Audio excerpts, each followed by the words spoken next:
Hello दोस्तों, मैं तुषार दीक्षित, आपका केमिस्ट्री टीचर। आज बच्चों मैं आपके लिए लेके आया हूं फिजिकल केमिस्ट्री का one of the most important chapter that is stoichiometry. क्या पढ़ने वाले बेटा हम लोग आज? स्टोइकियोमेट्री। पहला क्वेश्चन यही है कि स्टोइकियोमेट्री होता क्या है।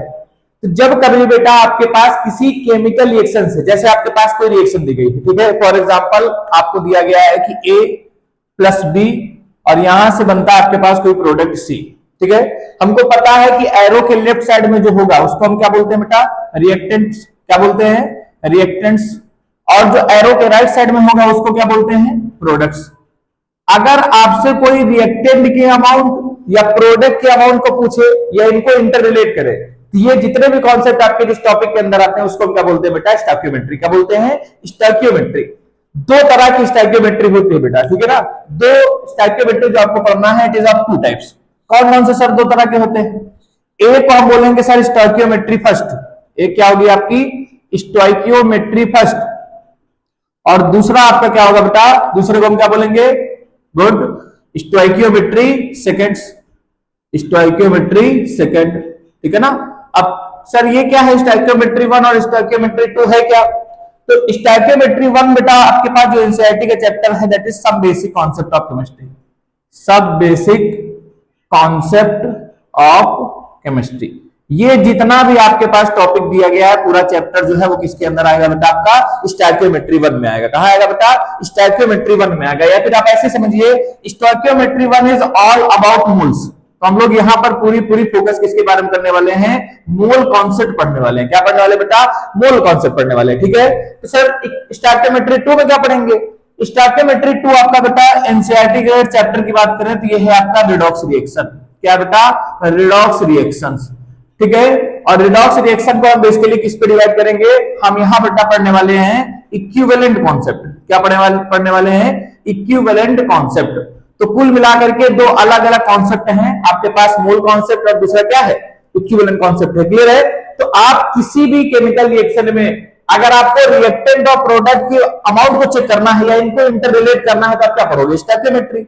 इसको निकालने के दो तरीके हैं, या तो आप मोल्स की हेल्प से निकालिए या तो किसकी हेल्प से निकालिए? इक्विवेलेंट से। तो इस तरह से आपका स्टोइकियोमेट्री दो पार्ट में डिवाइडेड है। कौन कौन सा? स्टोइकियोमेट्री फर्स्ट और स्टोइकियोमेट्री सेकंड। क्लियर है बेटा?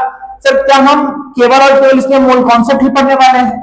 मोल्स के ऊपर तो स्टोइकियोमेट्री आपका बेस्ट है, लेकिन इसमें आपके पास कुछ टॉपिक्स अलग अलग है। जैसे सबसे पहले तो हम लोग यहां पर पढ़ेंगे बेटा कुछ बेसिक टर्म्स, ठीक है। हम यहां पर कुछ बेसिक टर्म्स पढ़ने वाले हैं, बेसिक डेफिनेशन पढ़ने वाले हैं, जिसका पूरे चैप्टर में क्या होगा बेटा? कई बार यूज होने वाला है, ठीक है। उसके बाद हम लोग पढ़ेंगे बेटा क्या? आपका बेसिकली मोल कॉन्सेप्ट। हम यहां पर केवल और केवल मोल को समझेंगे कि मोल क्या होता है, किस तरह से मोल का कैलकुलेशन किया जाता है और कैसे हम मोल को यूज करेंगे आपकी केमिकल रिएक्शन में, ठीक है। जब आपका मोल कॉन्सेप्ट हो जाएगा उसके बाद हम लोग यही स्टोइकियोमेट्री वन में हम पढ़ेंगे क्या बेटा? Stoichiometric calculations. हम यहां पर मोल्स का यूज करके आपके अमाउंट को निकालना सीखेंगे कि किस तरह से आपके रिएजेंट के अमाउंट को कैलकुलेट किया जाता है, ठीक है। और सबसे लास्ट में हम लोग यहां पढ़ेंगे बेटा क्या? हम यहां पर पढ़ेंगे कॉन्सेंट्रेशन टर्म्स। क्या पढ़ेंगे? Concentration terms. जो कॉन्सेंट्रेशन टर्म्स होंगे इसके साथ में हम लोग एक पार्ट और ऐड कर देंगे दैट इज यूडियोमेट्री, ठीक है ना। तो कुल मिलाकर के इतने आपके पास टॉपिक होंगे इस स्टोइकियोमेट्री वन में। कौन कौन से? बेसिक टर्म्स, जहां पर हम पढ़ेंगे कि एटॉमिक वेट क्या होता है, ठीक है, रिलेटिव एटॉमिक वेट क्या होता है, परसेंटेज कंपोजिशन क्या होता है, एम्पिरिकल फॉर्मूला क्या होते हैं, हम ये सब सोचने वाले हैं, ठीक है। उसके बाद हम मोल्स को समझेंगे कि मोल होता क्या है, what is the importance of moles, ठीक है। कि आपके पास फॉर एग्जांपल कोई अमाउंट दिया गया है, कोई रिएक्टेंट दे दिया है, कोई भी कंपाउंड आपको दिया है, मोल्स की हेल्प से हम उसके अंदर क्या क्या निकाल सकते हैं? कैसे पता करेंगे कि कितने इलेक्ट्रॉन उसके पास हैं, कितने प्रोटॉन हैं, कितने टोटल सब एटॉमिक पार्टिकल्स हैं, कितने नंबर ऑफ एटम्स हैं, कितने नंबर ऑफ मॉलिक्यूल्स हैं, ठीक है। तो ये सब चीजें हम यहाँ पढ़ने वाले हैं। उसके बाद स्टोइकियोमेट्रिक कैलकुलेशंस, मतलब आपके पास अगर एक केमिकल रिएक्शन होगी तो मोल्स का यूज करके हम लोग किस तरह से स्टोइकियोमेट्रिक कैलकुलेशन को चेक करेंगे। क्या यहां तक बेटा बात समझ में आई है? ठीक। और उसके बाद लास्ट का आपका टॉपिक कौन सा हो जाएगा? Concentration terms and eudiometry. क्या यहां तक कोई दिक्कत? और कोशिश करेंगे कि हम लोग एक एनसीईआरटी का या सीबीएसई का एक स्पेशल पोर्शन है that is laws of chemical combination. Laws of chemical combination, तो थोड़ा सा हम लोग इनको भी देख लेंगे ताकि आपको थोड़ा सा आइडिया हो जाए कि जो केमिस्ट्री का ये सिलेबस डिजाइन हुआ है कोई भी आपके पास केमिकल रिएक्शन होती है तो ये जो रिएक्शन डिजाइन होती है उसका बेसिक कॉज क्या है, ठीक है ना। जब कभी भी केमिकल्स आपस में कंबाइन करते हैं तो किन रूल्स को फॉलो करते हैं हम ये यहां पर समझेंगे, ठीक है। लेकिन अपना बेसिक तरीका यही है कि स्टोइकियोमेट्रिक 1 में हम सबसे पहले बेसिक टर्म्स पढ़ेंगे, ठीक है। बेसिक टर्म्स में हम ये भी सीखेंगे कि एटम्स क्या होते हैं, मॉलिक्यूल्स क्या होते हैं, ठीक है, कैसे उनके वेट को निकाला जाता है, ये सारी चीजें यहां पढ़ने वाले हैं। फिर मोल कॉन्सेप्ट, फिर stoichiometric calculation, concentration terms and eudiometry, और इतना पढ़ने के बाद हम लोग थोड़ा सा देख लेंगे क्या, लॉज ऑफ केमिकल कॉम्बिनेशंस। क्या यहां तक आई बात समझ में? तो ये पूरा का पूरा जब आपका टॉपिक कंप्लीट होगा तो एनसीईआरटी का पहला चैप्टर आपका जो है that is some basic concept of chemistry वो हो जाएगा कंप्लीट। क्या यहां तक आया आपको समझ में? ठीक है। अच्छा तो सर सेकंड में क्या पढ़ेंगे? स्टोइकियोमेट्रिक टर्म, जैसा कि देख के आपको लग रहा है यहां पर क्या है बेटा, रिडॉक्स रिएक्शन, और रिडॉक्स का मतलब आपको पता है क्या, गुड, रिडॉक्स मतलब रिडक्शन प्लस ऑक्सीडेशन। तो हम यहां सबसे पहले देखेंगे क्या, हम सबसे पहले यहां पर समझेंगे concept of oxidation and reduction. Very good, concept of oxidation and reduction, किस तरह से हम ऑक्सीडेशन चेक करते हैं और किस तरह से रिडक्शन चेक करते हैं, ठीक है। इसके दो तरीके हैं। ऑक्सीडेशन और रिडक्शन चेक करने का सबसे जो 100% एक्यूरेट तरीका है वो तो बेटा ये है कि with the help of structure, आपको उनका स्ट्रक्चर बनाना पड़ेगा। With the help of structure सीखेंगे हम लोग किस तरह से उसका ऑक्सीडेशन नंबर निकालेंगे, with the help of structure. लेकिन सर क्या इसका कोई अल्टरनेट तरीका है? हाँ है सर, हम लोग उसके लिए यहां यूज करेंगे क्या, ऑक्सीडेशन नंबर। क्या चेक करेंगे बेटा, ऑक्सीडेशन नंबर। क्या सर ऑक्सीडेशन नंबर के बाद हमको क्या पढ़ना होगा? जैसे ही आप ऑक्सीडेशन नंबर से सीख जाओगे कि क्या होते हैं रिडॉक्स रिएक्शन, हम यहां पर बात करेंगे टाइप ऑफ रिडॉक्स रिएक्शन, कि कितनी टाइप की आपके पास रिडॉक्स रिएक्शन होती है, types of redox reactions, and और साथ में उसको हम क्या देखेंगे सर, उसकी बैलेंसिंग। क्या देखेंगे सर? बैलेंसिंग। बैलेंसिंग में सर कितने तरीके पढ़ेंगे? बैलेंसिंग के सर हम दो तरीके पढ़ने वाले हैं। कौन कौन से? एक हम पढ़ेंगे बेटा ion electron method, ion electron method, और दूसरा हम सर कौन सा पढ़ेंगे? दूसरा हम लोग सर पढ़ेंगे ऑक्सीडेशन नंबर। कौन सा? Oxidation number method. तो ये दो तरीके हम यहां पढ़ने वाले हैं to balance in redox reaction. क्या सर हम केवल और केवल आयनिक रिएक्शन को यहां बैलेंस करेंगे? नहीं, हम आयनिक न्यूट्रल रिएक्शन को भी आयन में कन्वर्ट करके उसकी बैलेंसिंग सीखेंगे, ठीक है। और उसके बाद हम लोग यहां पढ़ेंगे वही आपका पूरा का पूरा टॉपिक क्या हो जाएगा सर, इक्विवेलेंट कॉन्सेप्ट। जिन स्टोइकियोमेट्रिक कैलकुलेशन को हम यहां मोल्स से कैलकुलेट करेंगे उन्हीं स्टोइकियोमेट्रिक कैलकुलेशन को हम वहां किससे चेक करेंगे बेटा, इक्विवेलेंट कॉन्सेप्ट से, ठीक है। तो यहां हम और चेक करेंगे दैट इज इक्विवेलेंट कॉन्सेप्ट। क्या चेक करेंगे बेटा? Equivalent concept. और थोड़ी सी बात हम इसी में कर लेंगे किसकी, टाइट्रेशन की। किसकी बात करेंगे बेटा? टाइट्रेशन की। तो ये हो जाएगा आपका कंप्लीट सिलेबस ऑफ स्टोइकियोमेट्री। आया यहां तक समझ में? तो स्टोइकियोमेट्री मतलब क्या है कि जब कभी आप इंटर रिलेट करते हो रीजन के अमाउंट को, तो ये पूरे का पूरा जो ब्रांच इसके अंदर आता है उसको हम क्या बोलेंगे बेटा? स्टोइकियोमेट्री। क्या बोलेंगे? स्टोइकियोमेट्री। क्या स्टोइकियोमेट्री के लिए सर बैलेंस करना जरूरी है? आंसर है नहीं। अगर आप रिएक्शन को बैलेंस करते हो तो हम मोल कॉन्सेप्ट की हेल्प से पढ़ेंगे। किसकी हेल्प से? मोल कॉन्सेप्ट से। और अगर आप रिएक्शन को बैलेंस नहीं करते हो या कर ही नहीं पा रहे हो तो हम क्या करेंगे वहां का इक्विवेलेंट कॉन्सेप्ट। तो ये आपके ऊपर है कि आप इस क्वेश्चन को किस तरह से लगाना चाहते हो, ठीक है। तो इस टॉपिक में हम लोग इतने सारे सब टॉपिक्स पढ़ने वाले हैं। क्या यहां तक आपको आया समझ में? कोई दिक्कत? ठीक है। तो एक काम करते हैं हम लोग some basic concept of chemistry या फिर बेसिक टर्म्स इसके स्टार्ट करते हैं। स्टोइकियोमेट्री 1 स्टार्ट करते हैं और इसके कुछ बेसिक टर्म्स पहले समझते हैं। यहां तक कोई दिक्कत तो नहीं है? नोट कर लो बेटा इसको अच्छे से पहले, ताकि आपके पास एक रफ आइडिया रहे कि हमको किस तरह से अपने टॉपिक को पढ़ना है, ठीक है। चलिए बच्चों स्टार्ट करते हैं आपकी स्टोइकियोमेट्री 1। अब स्टोइकियोमेट्री 1 पढ़ना है तो आपको मोल्स के बारे में पता होना चाहिए। मोल से पहले बेटा आपको पता होना चाहिए कि मैटर कितनी तरह का होता है। बेसिक पॉइंट है, लेकिन अगर आपको इसमें कंफ्यूजन हो गया, ठीक है, तो आप मोल कैलकुलेट करने में बहुत सारी प्रॉब्लम करोगे। तो एक बार जरा थोड़ा सा इसका डिवीजन देख लेते हैं कि सबसे पहली बात तो आपके पास जो मैटर है, मैटर कितनी तरह का होता है बेटा? पहली बात व्हाट इज मैटर, तुम लोग को पता है matter is anything which occupies space and have mass. Good, ऐसा कुछ भी जिसके पास खुद का मास और स्पेस को ऑक्युपाई करे उसको हम क्या बोलेंगे बेटा? मैटर। क्या बोलेंगे? मैटर। कितनी तरह का सर मैटर होता है? मैटर को इनकी प्रॉपर्टीज की बेसिस पर दो पार्ट में डिवाइड करते हैं। कौन सी प्रॉपर्टीज सर? फिजिकल प्रॉपर्टीज और केमिकल प्रॉपर्टीज, ठीक है। फिजिकल प्रॉपर्टी का मतलब आपके पास साइज हो गया, शेप हुआ, डेंसिटी हुई, कलर हुआ, ये जितने भी चीजें हैं सब क्या बेटा? फिजिकल प्रॉपर्टीज है। और जब भी मैटर को फिजिकल प्रॉपर्टीज के बेसिस पर डिफाइन करोगे तो उसको हम क्या बोलेंगे? This classification will be named as physical classification. ये क्या हो जाएगा बेटा? Physical classification. ठीक है, और फिजिकल क्लासिफिकेशन के बाद अगर आप केमिकल कॉम्पोजिशन के बेसिस पर डिवाइड करोगे तो इसको हम बेटा क्या बोलेंगे? Good, this classification will be named as chemical classification. ठीक है, ये क्या है बेटा? Chemical classification. ठीक है, अब केमिकल क्लासिफिकेशन किसके बेसिस पर है? On the basis of chemical composition, की किस तरह के पार्टिकल से मिलकर बना है, कैसा इसका कॉम्पोजिशन है। अगर आप इसके बेसिस पर डिवाइड करते हैं तो इसको आप क्या बोलोगे? Chemical composition. क्या बोलोगे बेटा? Chemical composition. और इसके डिवीजन पे जो होगा उसको हम क्या बोलेंगे? Chemical classification. यहां तक क्लियर है?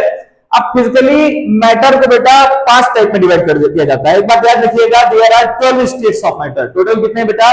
12 स्टेट ऑफ मैटर है, जिसमें हम 5 जनरली पढ़ते हैं। कौन कौन से? जिसमें से पहला है आपके पास बेटा सॉलिड। फर्स्ट कौन सा है? सॉलिड। सेकंड कौन सा है? लिक्विड। गुड। थर्ड कौन सा बेटा? गैस। कौन सा बेटा? गैस। और फोर्थ आपका कौन सा? प्लाज्मा। और फिफ्थ बेटा आपका कौन सा है? फिफ्थ है सर बोस-आइंस्टाइन कंडेंसेट। कौन सा है sir? Bose Einstein condensate and commonly named as BEC. इसका मतलब स्टार्टिंग वाले सर जो हैं सॉलिड, लिक्विड, गैस और प्लाज्मा, ये सब क्या है sir? These are the natural states of matter. ये क्या है बेटा? नेचुरल स्टेट्स ऑफ मैटर है, ये नेचर में एग्जिस्ट करते हैं। States of matter. यूनिवर्स में अगर सबसे ज्यादा बेटा बात करोगे तो सबसे ज्यादा आपको प्लाज्मा मिलती है, जबकि अर्थ में सबसे कम अमाउंट किसका है? प्लाज्मा का ही है। ठीक, बोस-आइंस्टाइन कंडेंसेट क्या है? This is the artificial state of matter. ये क्या है बेटा? It is artificial state of matter. ठीक है, इसको हम लोग बोलते हैं least energetic, least excited state of matter. ठीक है ना, ये एब्सोल्यूट 0 केल्विन टेम्परेचर पे एग्जिस्ट करती है। ठीक है, तो आपके पास एक आर्टिफिशियल स्टेट ऑफ मैटर है, दैट इज बोस-आइंस्टाइन कंडेंसेट। क्या आंसर इसको करने वाले हैं? नहीं, ये तो बेसिक आइडिया था आपके पास कि फिजिकली हम मैटर को जनरली 5 तरह से डिवाइड करते हैं। बेसिक आपको डिवीजन समझना है। कौन सा? Chemical classification. कौन सा बेटा? Chemical classification. अब केमिकली किसी मैटर को 2 पार्ट में डिवाइड किया जाता है। कौन कौन से सर? एक तो सर आपके पास है प्योर सब्सटेंसेस। कौन सा बेटा? Pure substances. और दूसरे आपके पास कौन से बेटा? सेकंड वन है आपके पास इम्प्योर सब्सटेंसेस। कौन से? Impure substances. और इन्हीं इम्प्योर सब्सटेंसेस को ही क्या बोला जाता है बेटा? मिक्सचर्स। क्या बोलते हैं इनको? मिक्सचर्स। तो 2 तरह का आपके पास हो गया chemically matter, pure substance and impure substance. तो व्हाट इज प्योर सब्सटेंस? क्या होता है प्योर सब्सटेंस? नाम से ही पता लग रहा है कि ऐसे सब्सटेंस जहां पर आपके पास जो फंडामेंटल पार्टिकल्स हैं। पहले बात यह है कि sir what is fundamental particles? ठीक है, फंडामेंटल पार्टिकल है क्या बेटा? अगर ऐसे पार्टिकल्स आपके पास हो, ठीक है, फंडामेंटल पार्टिकल्स क्या है? Fundamental particles are those particles which defines the characteristic properties of the compound। आपसे कोई कहे कि सर आपके पास 10 किलो आयरन है, चलिए आप 10 किलो आयरन की प्रॉपर्टीज बताइए, तो आप क्या बोलोगे? कि सर 10 किलो आयरन आपको देने की जरूरत नहीं है, आप किसी तरह आयरन के एक फंडामेंटल पार्टिकल को अज्यूम करा दीजिए और बताइए उसकी प्रॉपर्टीज कैसी है। ठीक वही प्रॉपर्टी किसकी होगी बेटा? 10 किलो आयरन की होगी। मतलब fundamental particles are those particles which defines characteristic properties of the substance taken in bulk। आप कितना भी अमाउंट लेके चले आइए, उसकी जो प्रॉपर्टीज होगी वो कहां से आपको मिलने वाली है? फंडामेंटल पार्टिकल्स से। ठीक है, तो अगर आपके पास जो फंडामेंटल पार्टिकल्स हैं वो केवल एक ही है, जैसे कितने बेटा? एक ही है। जैसे एटम ही आपके पास प्रेजेंट है, तो ऐसे सब्सटेंसेस को हम क्या बोलेंगे? Pure substances. एक ही का मतलब ये एटम भी हो सकते हैं या फिर मॉलिक्यूल भी हो सकते हैं। ठीक है, तो चाहे एटम से मिलकर के आपका सब्सटेंस बने, चाहे मॉलिक्यूल से मिलकर के आपका सब्सटेंस बने, क्योंकि इस बार एक ही तरह के पार्टिकल से मिलकर के पूरा आपका सब्सटेंस बन रहा है, तो ऐसे मैटर को हम क्या बोलेंगे बेटा? Pure substance. क्या बोलेंगे? Pure substance. अब आपका जो प्योर सब्सटेंस है बेटा वो 2 तरह से नेचर में एग्जिस्ट करता है। कौन सा? एक तो सर ये एग्जिस्ट करेगा फ्री फॉर्म में। कहां पर? किस फॉर्म में एग्जिस्ट करेगा बेटा? फ्री फॉर्म में, जिसको हम फ्री स्टेट भी बोलते हैं। फ्री फॉर्म में मतलब यहां पर केवल और केवल single entity as a fundamental particle का काम करेगी, और ये सिंगल एंटिटी क्या होती है बेटा? एटम। तो यहां पर आपके पास जो फंडामेंटल पार्टिकल होगा, फंडामेंटल पार्टिकल होगा बेटा, वो फंडामेंटल पार्टिकल क्या होने वाला है? वो फंडामेंटल पार्टिकल से होने वाला है कौन? एटम। कौन होने वाला है? एटम। और जब भी एटम फंडामेंटल पार्टिकल का काम करेगा तो जो भी आपका प्योर स्टेट बनता है उसको हम सर क्या बोलते हैं? That is known as element. क्या बोलते हैं सर? एलिमेंट। क्या ये बात समझ में आई? ठीक है, आप ऐसे समझ लीजिए कि ये आपके पास सर एटम्स है, तो तो कुछ इस तरह से एटम्स के रिपीटिशन की वजह से अगर प्योर सब्सटेंस का फॉर्मेशन हो, देखिए सारे के सारे कैसे बेटा आइडेंटिकल हैं, और ये सब क्या है, दीज आर एटम्स। और जब भी एटम आपस में कनेक्ट करके बनाएंगे कोई सब्सटेंस, उसको हम क्या बोलेंगे सर, एलिमेंट बोलेंगे। क्या बोलेंगे सर, एलिमेंट बोलेंगे। और आपको सबसे बेसिक बात ये याद रखना है कि एलिमेंट के लिए जो फंडामेंटल पार्टिकल होते हैं वो बेटा क्या होते हैं, एटम्स। क्या होते हैं, एटम्स। और अब बात करते हैं इनका जो कंबाइंड स्टेट होगा, कौन सा सर, कंबाइंड स्टेट। अब सर कंबाइंड स्टेट का मतलब क्या है, एक से ज्यादा एटम आपके पास एग्जिस्ट करें। जैसे फॉर एग्जांपल एक एटम ये है और दूसरा एटम सर है ये, एक एटम ये है और एक एटम ये है। अब ये दोनों बार बार रिपीट होते चले जाए, ठीक है, मतलब कुछ इस तरह से इसका रिपीटेशन आ रहा हो, ये इस तरह से आपके पास रिपीट करे, ठीक है। ऐसा अगर रिपीटेशन आपके पास है कि एक बार जो कंबाइंड फॉर्म है वही यूनिट रिपीट कर रही है, जरा इसको देखिए, क्या यही यूनिट बार बार रिपीट होती जा रही है, और ये यूनिट क्या है, it is the combined form of atoms. Elements आपस में कंबाइन हुए और इनको हम क्या बोलते हैं बेटा, मॉलिक्यूल्स। क्या बोलते हैं, मॉलिक्यूल्स। तो अगर इस तरह से आपके पास कोई प्योर स्टेट बनती है जहां पर फंडामेंटल पार्टिकल क्या है बेटा, जहां पर फंडामेंटल पार्टिकल आपके पास क्या है, मॉलिक्यूल्स। क्या है, मॉलिक्यूल्स। तो उसको हम क्या बोलेंगे बेटा, उसको हम बोलेंगे कंपाउंड। क्या बोलेंगे, कंपाउंड। क्या ये बात समझ में आ रही है, कोई दिक्कत? क्या सर कंपाउंड बनने के लिए जो दोनों मॉलिक्यूल्स हैं ये अलग अलग एटम के होने जरूरी है? बिल्कुल नहीं।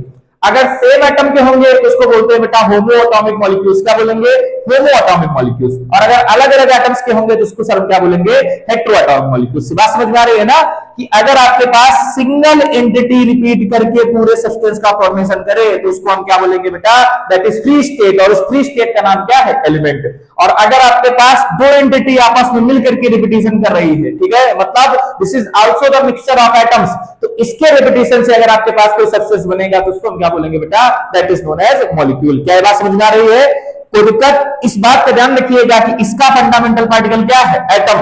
तो अगर आपको एलिमेंट की, किसी भी एलिमेंट की प्रॉपर्टी को समझना है तो आपको किसको समझना पड़ेगा, आपको एटम को समझना पड़ेगा। और क्योंकि कंपाउंड की फंडामेंटल पार्टिकल क्या है, गुड, मॉलिक्यूल्स। तो अगर आपको किसी कंपाउंड की प्रॉपर्टी को समझना है तो आपको किसकी प्रॉपर्टी समझनी पड़ेगी, मॉलिक्यूल की। यहां तक आई बेटा बात समझ में, कोई दिक्कत? ठीक है। अब एलिमेंट कितनी तरह के होते हैं? एलिमेंट्स को बेटा आप लोगों ने पढ़ा ही है कि ये जनरली होते हैं तीन तरह के। कौन कौन से सर? ये आपके पास है बेटा, पहले कौन से, फर्स्ट वन होते हैं सर मेटल्स। पहले कौन से, मेटल्स। सेकंड कौन से सर? सेकंड होते हैं आपके सर नॉन मेटल्स। और थर्ड आपके पास सर कौन से हैं? थर्ड आपके पास है सर नोबल गैसेस, या फिर इससे पहले हम लोग लेते हैं यहां पर कौन, मेटलाइट्स। क्या लेते हैं सर, मेटलाइट्स, जिनको हम सेमी मेटल्स भी बोलते हैं। तो अभी एक और नाम लिया है sir, that is noble gases.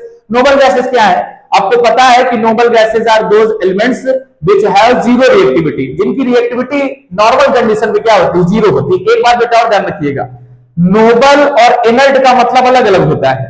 जो इनर्ट वर्ड है ये बेटा दिया गया था मेंडलीव पीरियोडिक टेबल में, मतलब उन्होंने कहा कि कुछ ऐसे एलिमेंट होंगे जिनकी केमिकल रिएक्टिविटी जीरो होती है किसी भी कंडीशन पर।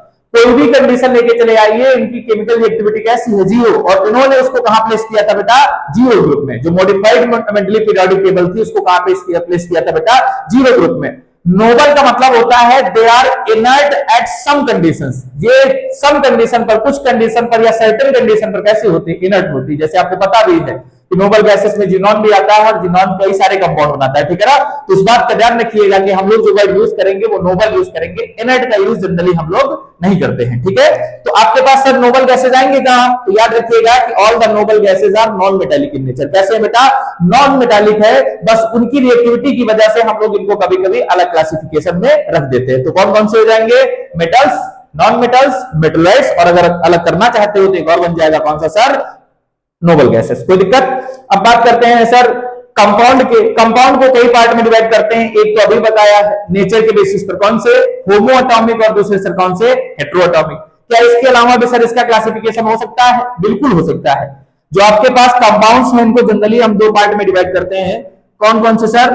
एक होते हैं सर आपके पास ऑर्गेनिक कंपाउंड्स, और दूसरे होते हैं सर आपके पास इनऑर्गेनिक कंपाउंड्स। कौन कौन से?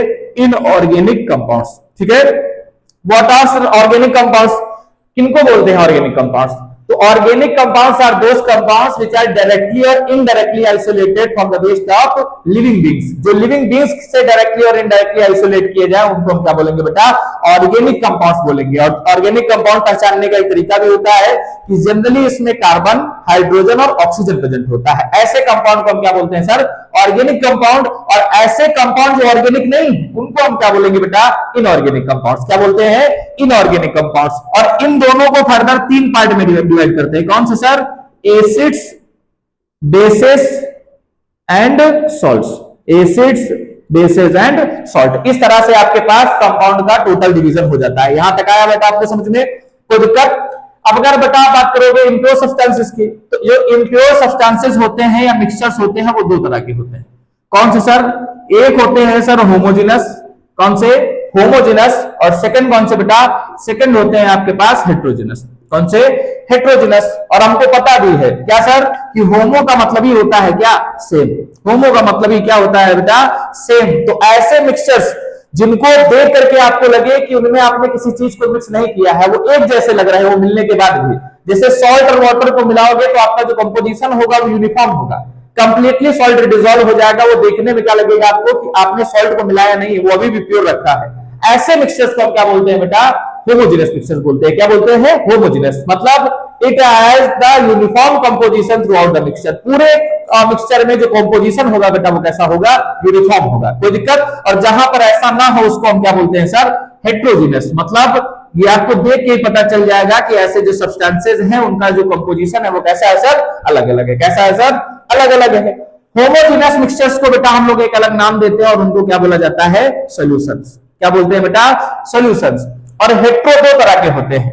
हेट्रो में दो कौन से सर, एक होता है सर कोलाइडल सॉल्यूशन जिसको हम कोलाइड्स भी बोलते हैं, और दूसरा होता है सर सस्पेंशन। क्या होता है सर, सस्पेंशन। अब कोलाइडल सॉल्यूशन सर क्या है, colloidal solutions are those heterogeneous mixtures which appears to be homogeneous. जो देखने में तो होमोजेनस लगे लेकिन रियलिटी में कैसे हो बेटा, हेट्रोजेनस हो। जैसे सर, जैसे मिल्क एंड वाटर, ये आपको देखने में होमोजेनस लगता है लेकिन रियलिटी में कैसा है बेटा, हेट्रोजेनस। इसके अलावा भी इसकी डेफिनेशन है वो हम बाद में बात करेंगे। आप पहले एक रफ आइडिया ले लीजिए कि कोलाइडल मिक्सचर्स क्या होते हैं, ठीक है। What is suspension, suspensions are true heterogeneous mixtures. True heterogeneous mixture का मतलब क्या है सर, आप जैसे ही किसी दूसरे कंपोनेंट को मिलाओगे वो सेटल डाउन हो जाएगा। जैसे सैंड एंड वाटर, सैंड को वाटर में मिक्स करिए, सैंड जाके नीचे बैठ जाएगा।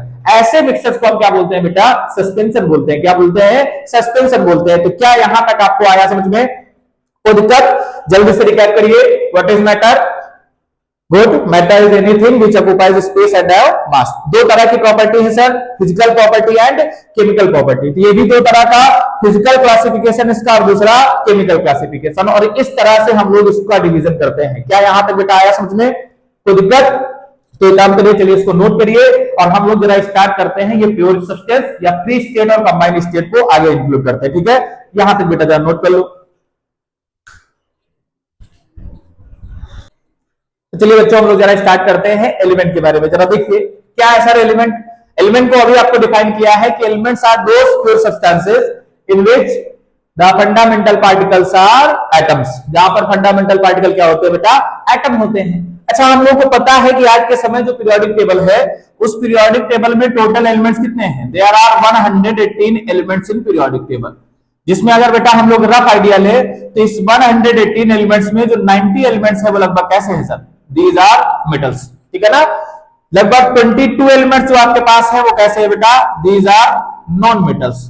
और बचे हुए जो आपके पास 6 हैं वो क्या है बेटा, दीज 6 आर मेटलॉइड्स। ये एक रफ आइडिया है कि आपके पास पीरियोडिक टेबल में जो एलिमेंट्स है वो कुछ इस तरह के हैं। अब सर हम लोग कैसे याद रखेंगे कि आपका जो एलिमेंट है उसकी प्रॉपर्टीज क्या है। अभी आपको बताया है कि किसी भी सब्सटेंस की अगर आप किसी प्रॉपर्टी को प्रेडिक्ट करना चाहते हैं तो आप उसके फंडामेंटल प्रॉपर्टीज को चेक करिए, उसके फंडामेंटल आइटम को चेक करिए। क्यों? क्योंकि fundamental items provide the whole characteristic properties of the substance. Clear है। और किसी एलिमेंट के लिए आपके पास जो फंडामेंटल पार्टिकल होगा बेटा वो क्या होगा, एटम। क्या होगा बेटा, एटम। तो एटम के बारे में अगर आपको पढ़ना है तो इसके लिए बेटा हम लोग एक फंडामेंटल यूनिट यूज करते हैं और that fundamental unit is atomic weight. वो क्या है बेटा, एटॉमिक वेट है। हम यहां पर एटॉमिक वेट के बेसिस पर एलिमेंट के फंडामेंटल पार्टिकल को समझने की कोशिश करेंगे। क्या सर एटम के लिए फंडामेंटल पार्टिकल एटॉमिक वेट होता है? नहीं। सबसे फंडामेंटल यूनिट जो है किसी एटम के लिए दैट इज एटॉमिक नंबर। क्या बेटा? वो एटॉमिक नंबर है। लेकिन जब स्टोइकियोमेट्री डिजाइन हुई थी बेटा, तो उस समय तक हम लोगों ने मैथमेटिकल कैलकुलेशन को अप्रोच किया था, और मैथमेटिकल कैलकुलेशन आपकी जो बेस्ड है वो किसके ऊपर है बेटा? वो है एटॉमिक वेट के ऊपर। तो हम लोग यहां भी किसके बेसिस पर बात करेंगे? एटॉमिक वेट पे बात करेंगे। तो चलिए जरा हम लोग ये समझते हैं कि एटॉमिक वेट है क्या। तो एटॉमिक वेट या फिर इसी को हम लोग क्या बोलते हैं बेटा? Atomic mass.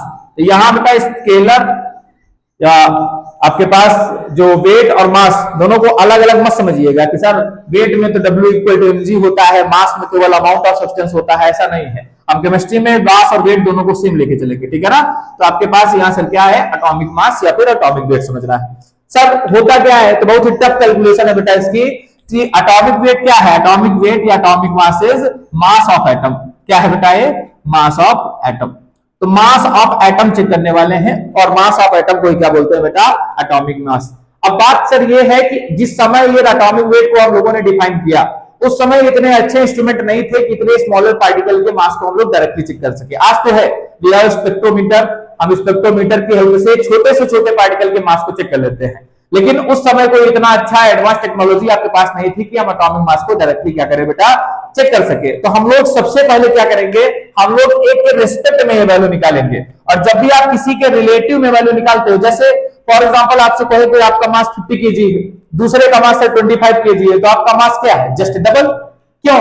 क्योंकि आपने उसके रिलेटिव में वैल्यू बता दी है कि सर इनके रिस्पेक्ट में हमारा मास कितना है? Just double. और उसके लिए आपने किया क्या? अपने मास को डिवाइड कर दिया। किससे? उसके मास से, ठीक है ना? कि mass of myself equal to mass of divide by mass of that particular item या पर्टिकुलर सब्सटेंस। जिससे भी आपको निकालना आप उससे डिवाइड कर दीजिए। आप क्या करोगे? रिलेटिव वैल्यूज निकाल लोगे। सही यही करते हैं ना हम लोग? तो ठीक वही काम हम लोग करने वाले हैं एटम के मास को निकालने के लिए। जैसे अब क्योंकि हम लोग रिलेटिव वैल्यू निकालना है, तो इसको हम नाम क्या देंगे बेटा? It will be named as relative atomic mass. क्या बोलेंगे सर? रिलेटिव एटॉमिक मास।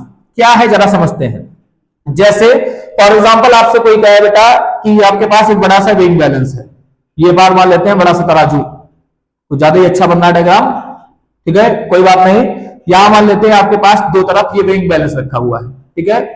चलिए बताइए सर कि आपका जो मास है वो कितना है? ये हम है, अच्छा बनाते हैं, ठीक है ना। अपना मास निकालना है, ठीक है। तो ये अपना मास निकालना है या अपना वेट निकालना है? सर बताइए कि इसका मास कितना है, ठीक है। हम क्योंकि मास और वेट दोनों को बराबर लेके चल रहे हैं, ठीक है। तो पूछ रहा है कि बताइए इसका मास क्या है, और आपको छोटे छोटे बॉक्सेस दिए गए हैं। कह रहा सर आपके पास बहुत सारे ढेर सारे ऐसे ऐसे बॉक्सेस हैं, और इन बॉक्सेस का यूज करिए और बताइए कि आपका मास कितना है। क्या करेंगे बेटा आप लोग? गुड। इन बॉक्सेस को उठा करके यहां रखना स्टार्ट करोगे, और जिस समय ये दोनों आपस में बैलेंस हो जाएंगे, जैसे फॉर एग्जांपल आपने यहां पर रखना स्टार्ट किया और देखा कि 50 बॉक्सेस फॉर एग्जांपल यहां है, कितने बॉक्सेस आपने रखे? 50 बॉक्सेस यहां रखे और देखा कि ये दोनों आपस में बैलेंस हो गए हैं। इसका मतलब क्या है सर? इसका मतलब ये है कि जो मास होगा इसका, the mass of man, man की बात करते हैं, mass of man will be equal to mass of कितने बॉक्सेस बेटा? 50 बॉक्सेस। कितने बॉक्सेस? 50 बॉक्सेस। सही है। अब क्योंकि बेटा सारे बॉक्सेस आइडेंटिकल है, तो एक काम ये भी कर सकते हैं कि एक बॉक्स के मास को अलग कर लें, मास ऑफ वन बॉक्स, इसको 50 से मल्टीप्लाई कर देंगे। कोई दिक्कत यहां तक आया समझ में? अब मान लीजिए किसी ने कहा आकर के, चलिए आपको तो जो एक बॉक्स दिया था उनका मास तो सर 1 केजी है। कितना मास है? 1 केजी। तो अब डायरेक्ट बता दोगे क्या कि जो मास ऑफ मैन होगा बेटा, that will be equal to 50 into 1 KG, मतलब कितना? 50 केजी। क्या ये बात समझ में आई है? ठीक, क्या यहां तक आया समझ में? अब ये 50 केजी आपको क्या बता रहा है सर? 50 केजी आपको ये बता रहा है कि आपका जो मास था वो 1 केजी ऑफ बॉक्स से 50 टाइम्स क्या है? हैवियर है। कितने टाइम्स हैवियर है बेटा? The mass of man is 50 times heavier then mass of one box. क्या यहां तक कोई दिक्कत? अब क्योंकि आपने रिलेटिव वैल्यू बताई है, तो ये क्या है sir? It is the relative mass of man. ये क्या है बेटा? Relative mass of man. अब ठीक यही काम आप किसके लिए करिए बेटा? एटम के लिए करिए। किसके लिए करिए? एटम के लिए करिए। तो देखा ये गया कि जैसे फॉर एग्जांपल आपने एक सल्फर के मास को रखा, किसी बात करते हैं सल्फर के, अगर आप सल्फर का एक एटम यहां रखते हो, ठीक है, तो आपको यहां पर टोटल 32 बॉक्सेस रखने पड़ते हैं। कितने बॉक्सेस रखने पड़ते हैं बेटा? 32 बॉक्सेस रखने पड़ते हैं। तो हम क्या बोल सकते हैं?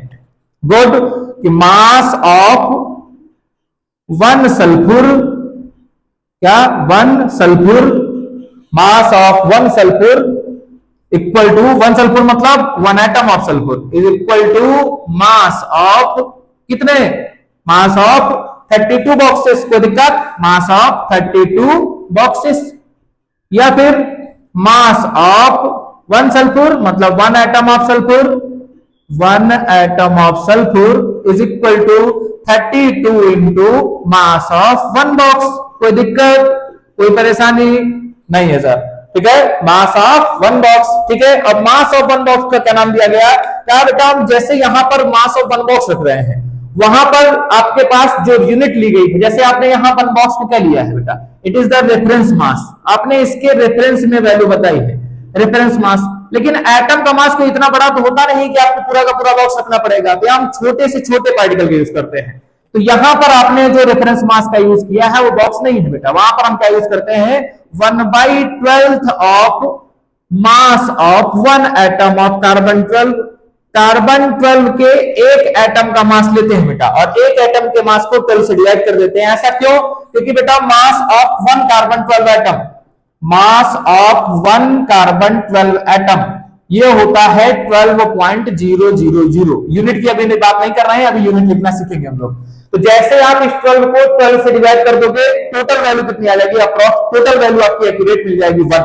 और जैसे ही 1 मिलेगी आप डायरेक्ट इसको क्या करोगे बेटा, रिलेट कर दोगे, ठीक है ना। इसीलिए हम लोग यहाँ यूज क्या करते हैं, mass of one carbon 12 atom. तो लिखते हैं जरा, तो क्या हो जाएगा बेटा, ये लाइन हो जाएगी कि mass of one atom of sulphur, one atom of sulphur is equal to 32 times 1/12 of mass of carbon 12 atom, mass of carbon 12 atom.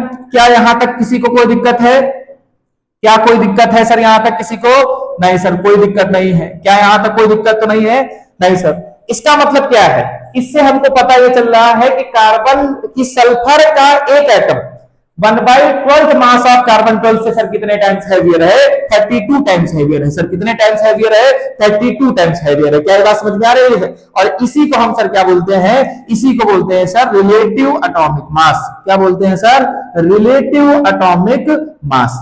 क्यों सर रिलेटिव आया, क्योंकि हम लोगों ने किसी के रिस्पेक्ट में वैल्यू बताई है। कितना, कि आपने बताया सर कि mass of one atom of sulphur is equal to 32 times of 1/12 mass of carbon 12 atom. या फिर चाहो तो इसको थोड़ा और सही कर लो कि आप डायरेक्टली यहां से क्या लिख सकते हो सर, हम यहां से लिख सकते हैं सर कि relative atomic mass, relative atomic mass equal to mass of one atom of sulphur, mass of one atom of sulphur, mass of one atom of sulphur, atom of sulphur divide, total को इधर भेज दीजिए, इसको भेज दीजिए इधर, तो divide में आ जाएगा sir 1/12 of mass of one carbon 12 atom, one carbon 12 atom. और इसी को हम सर क्या बोल देते हैं, इसी को बोल देते हैं सर रिलेटिव एटॉमिक मास। चलो देख के बताओ, अगर इस 1/12 को इधर भेज दोगे तो ओवरऑल वैल्यू कितनी आ जाएगी सर, ओवरऑल वैल्यू आ जाएगी सर 32। इसका मतलब कि mass of one atom of sulphur is 32 times heavier than 1/12 mass of carbon 12 atom. क्या यहां तक किसी को दिक्कत है समझ में, तो क्योंकि आपने किसी के रिलेटिव में ये वैल्यू बताई है इसीलिए हम सर इसको क्या बोल देते हैं, that's why it is known as relative atomic mass. क्या यहां तक आया समझ में, कोई दिक्कत, तो चलिए जरा एक काम और करते हैं। जैसे आपने यहां पर मास ऑफ वन बॉक्स को क्या लिखा सर, रेफरेंस मास मान लिया और उसको बताया कि इसकी वैल्यू कैसी है, 1 kg है।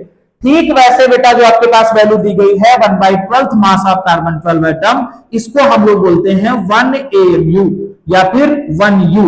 Sir what is AMU, AMU means atomic mass unit. ये क्या है बेटा, एटॉमिक मास यूनिट, या फिर आज के समय हम इसको बोल देते हैं U से। आंसर U क्या है सर, U इज यूनिफाइड मास। इसको क्या बोलते हैं बेटा, यूनिफाइड मास। तो यहां से डायरेक्टली क्या हो जाएगा, जरा लिखो कि mass of one atom of sulphur, इधर लिख देते हैं बेटा, कोई दिक्कत नहीं है, ठीक है।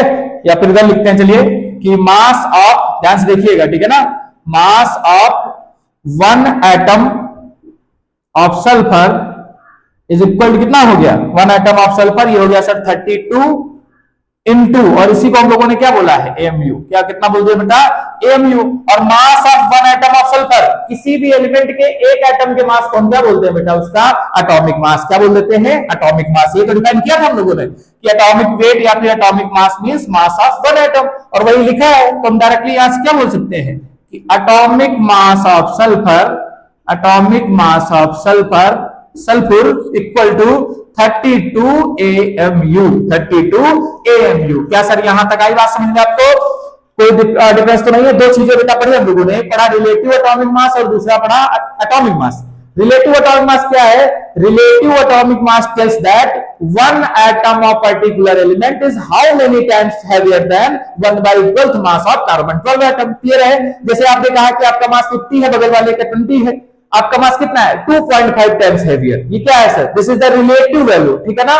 ठीक वैसे ही अगर आप कार्बन 12 के 1/12th पार्ट से कंपेयर करें और बताएं कि इतने टाइम्स हैवियर है, तो that will be the relative atomic मास। और अगर आप इसी रेफरेंस मास को एमयू से क्या कर दे, रिप्लेस कर दे, तो डायरेक्ट इस बार यूनिट भी आपको मिल जाएगी 32 AMU।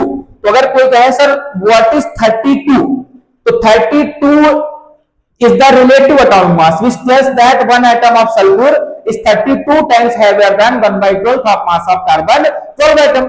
What is sir 32 AMU? 32 AMU is the atomic mass of one atom of sulfur. कि सल्फर का अगर सिंगल एक एटम आप कहीं से लेके आए तो उसका जो मास आएगा सर वो कितना आएगा? 32 AMU। क्या बेटा यहां तक आया समझ में? कोई दिक्कत? ठीक है, तो जरा इसको नोट करिए। एक छोटा सा पॉइंट और है, दैट इज ग्राम एटॉमिक मास, जरा उसको भी देखते हैं हम लोग, ठीक है ना? यहां तक कोई दिक्कत तो नहीं है? नोट कर लो बेटा। ठीक है बच्चों, तो चलिए हम लोग जरा एक लास्ट पॉइंट और देखते हैं आज के टॉपिक का, दैट इज ग्राम एटॉमिक मास, जिसको हम शॉर्टकट में क्या बोलते हैं? गम। क्या बोलते हैं बेटा? गम। जो गम है जिंदगी का, उसको पढ़ना है कि ग्राम एटॉमिक मास क्या होता है। दो चीजें हम लोगों ने अब तक पढ़ी है, कौन सी? एटॉमिक मास और रिलेटिव एटॉमिक मास। तो चलिए आज बात करते हैं सर ग्राम एटॉमिक मास क्या है। नाम से तो पता चल रहा है कि आपको इस बार एटॉमिक मास किसमें रखना है? ग्राम में। ग्राम में लिखने से पहले जरा एक डाटा आप याद रखिएगा बेटा, कि जो हम लोगों ने अभी AMU पढ़ा है, क्या पढ़ा सर हम लोगों ने? AMU। मैं यहां लिख देता हूं, अगर 1 AMU की वैल्यू को चेक करोगे स्पेक्ट्रोमीटर से, ठीक है, तो आपको पता चलता है कि 1 AMU इक्वल टू होता है बेटा 1.67 इंटू 10⁻⁻24 ग्राम्स। ठीक है, ये वैल्यू आती है AMU की ग्राम्स में। ठीक है, तो इसको याद रखिएगा। इसका थोड़ा सा यूज अभी हम लोगों को करना है ग्राम एटॉमिक मास कैलकुलेट करते समय। ठीक है, तो चलिए देखिए what is gram atomic mass. Gram atomic mass means atomic mass in grams. ये बात सही है। एक छोटी सी चीज बची है बेटा, क्या? कि gram atomic mass is equal to होता है एटॉमिक मास ऑफ, या फिर डायरेक्ट लिखते हैं mass of 1 mole of atom. बेटा इस बार एक नया वर्ड मिला है, कौन सा? Mole. Mass of 1 mole of atoms in grams. अगर आप 1 मोल ऑफ एटम को एक साथ रख दो, आपसे कोई कहे कि सल्फर का सर ग्राम एटॉमिक मास बताइए, क्या है? जैसे एक एटम का हम लोगों ने मास रखा है कितना? 1 AMU। 2 एटम का मास कितना होगा? जैसे हम लोगों ने फॉर एग्जांपल आपने सल्फर का मास रखा है कितना? 32 AMU। हाइड्रोजन के लिए 1 AMU, तो सल्फर के लिए बेटा कितना है? 32 AMU। 2 सल्फर होंगे तो कितना आएगा? 64 AMU। 3 एटम होंगे 3 टाइम्स, 4 एटम हुए 4 टाइम्स। तो अगर 1 मोल एटम को रख दीजिए, 1 मोल का मतलब अवोगाड्रो नंबर कितनी होती, हम लोग इसके ऊपर अभी बेसिक बात करेंगे। आप केवल इतना डाटा याद रखिए बेटा कि 1 मोल का मतलब होता है, मैं लिख दे रहा हूं, 1 मोल में बेटा पार्टिकल होते हैं 6.02 इंटू 10⁻23 एटम्स। कितना? 10⁻23 एटम्स। ठीक है, ये कहां से आया इसके बारे में भी हम लोग बात करेंगे, लेकिन क्योंकि हमको डाटा निकालना है तो इसलिए मैं लिख दे रहा हूं। ठीक है, तो चलिए लिखते हैं कि आपको क्या चाहिए सर?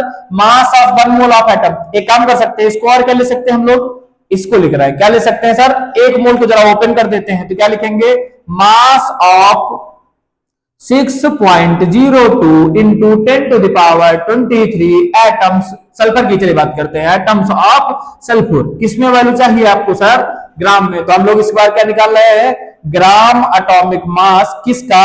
सल्फर का। किसका सर? सल्फर का। कोई दिक्कत? गुड। और ओपन करते हैं, चल फिर से वही बात है बेटा, क्योंकि एटम तो आइडेंटिकल है, तो एक एटम के मास को लिख लेंगे, बाद में मल्टीप्लाई कर देंगे। तो क्या ले सकते हैं कि 6.02 into 10⁻23 into mass of 1 atom. 1 atom कौन सा? सल्फर का। 1 एटम ऑफ सल्फर। और ये वैल्यू किस में आएगी बेटा? ग्राम्स में। किस में आएगी? ग्राम्स में। ठीक है, और मास ऑफ 1 एटम को भी हम लोगों ने लिखा था। मास ऑफ 1 एटम का मतलब क्या होता है? उसका एटॉमिक मास लिखते हैं जरा, तो हो जाएगा बेटा 6.02 into 10⁻23 mass of 1 atom of sulphur 32 AMU। लेकिन क्या सर आपको एमयू में वैल्यू चाहिए? नहीं, हमको सर किस में चाहिए वैल्यू? ग्राम्स में। तो अभी आपको लिख के बताया है कि 1 एमयू कितना होता है, इतना होता है ग्राम्स में। जरा उसको भी लिखिए। ये हो जाएगा 6.02 into 10 to the power 23 into 32, और ये कितना हो गया बेटा 1.67 into 10 to the power -24 grams. एक काम करते हैं 32 को लिख देते हैं आगे, ये हो जाएगा 32 into 6.02 into 1.67 into 10 to the power 23 into 10 to the power -24 grams. तो दिक्कत, जरा इसको बेटा मल्टीप्लाई करिए। ये दिख रहा है 1.6 इंटू 6, 6 6 जा 36, 6 प्लस 1 जा 6, 6 प्लस 3 9, 9 पॉइंट समथिंग, और इसकी बेटा अप्रॉक्स वैल्यू आती है 10। ये वैल्यू कितनी हो जाएगी? 10। ये होगा 32 इंटू 10, और इनको जरा देखोगे कितना आएगा 10 की पावर -1, 23 -24, बेस सेम है, पावर साइड हो जाएंगी। 23 -24 10 की पावर -1, इसको कितना लिख सकते हैं बेटा 1/10 ग्राम्स। ठीक है ना, 10 से 10 हो गया कैंसिल, तो सीधा सीधा आ गया कि gram atomic mass of sulphur is equal to 32 grams. क्या है बेटा 32 ग्राम्स। आया समझ में? तो जरा एक बार फिर से ध्यान दीजिए, 32 वैल्यू तो अभी भी फिक्स है, बस यहाँ यूनिट चेंज हो गई, वैल्यू क्या आ गई है ग्राम्स। इसका मतलब सर क्या है? इसका मतलब सर ये है कि जो 32 है, तीन चीजें हम लिख सकते हैं। क्या? सल्फर के लिए अगर हम बात करेंगे बेटा, ये सल्फर जो है कोई भी एलिमेंट, हम सल्फर के एग्जांपल समझते हैं। एक तो वैल्यू आई थी 32, वो 32 क्या था? 32 is the relative atomic mass. वो बेटा क्या है? That is the relative atomic mass. क्या बताता है sir? Relative atomic mass, that is RAM. Relative atomic mass tells that one atom of sulphur is 32 times heavier than 1/12 of mass of carbon 12 atom। कोई दिक्कत? सही है। दूसरा हो सकता है आपके पास, सल्फर के लिए आप लिखोगे क्या? सल्फर के लिए आप लोग लिखोगे, हाँ सल्फर के लिए लिखोगे, सल्फर के लिए आकर लिखोगे 32 AMU। What is 32 AMU? AMU क्या बताता है sir?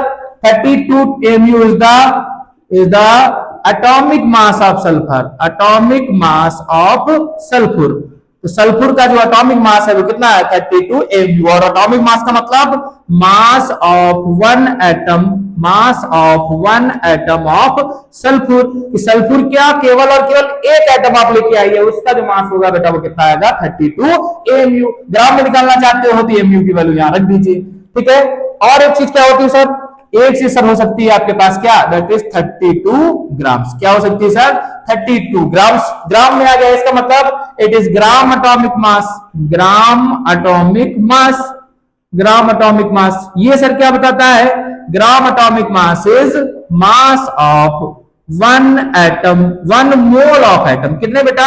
1 mole of atom in grams. एक मोल एटम को एक साथ रख दीजिए, जो भी उसका मास होगा that will B gram atomic मास। आया यहां तक समझ में?